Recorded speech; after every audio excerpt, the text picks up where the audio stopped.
நற்செய்தி வாசகம். மத்தேயு எழுதிய நற்செய்தி 6ஆம் அதிகாரம். ஆண்டவரின் உயிருள்ள வார்த்தைகள் 1-6 மற்றும் 16-18 முடிய. மக்கள் பார்க்க வேண்டும் என்று அவர்கள் முன் உங்கள் அறச்செயல்களை செய்யாதீர்கள். இதை குறித்து நீங்கள் எச்சரிக்கையாயிருங்கள். இல்லையென்றால் உங்கள் விண்ணக தந்தையிடமிருந்து உங்களுக்கு கைமாறு கிடைக்காது.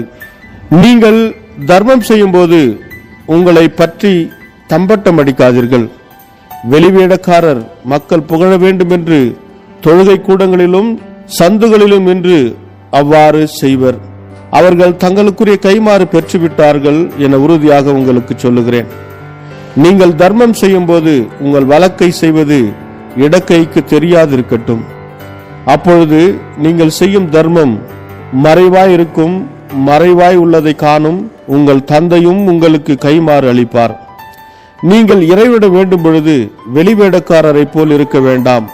அவர்கள் தொழுகை கூடங்களிலும் வீதியோரங்களிலும் நின்று கொண்டு மக்கள் பார்க்க வேண்டும் என இறைவேண்டல் செய்ய விரும்புகிறார்கள்.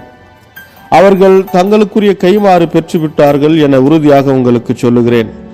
ஆனால் நீங்கள் இறைவிட வேண்டும் பொழுது உங்கள் உள்ளறைக்கு சென்று கதவை அடைத்துக் கொண்டு மறைவாய் உள்ள உங்கள் தந்தையை நோக்கி வேண்டுங்கள்.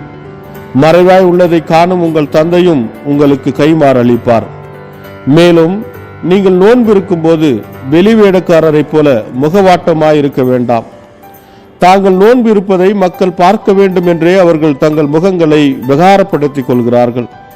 அவர்கள் தங்களுக்குரிய கைமாறு பெற்றுவிட்டார்கள் என உறுதியாக உங்களுக்கு சொல்லுகிறேன்.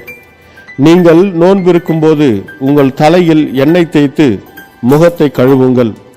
அப்பொழுது நீங்கள் நோன்பு இருப்பது மனிதருக்கு தெரியாது, மாறாக மறைவாய் இருக்கிற உங்கள் தந்தைக்கு மட்டும் தெரியும்.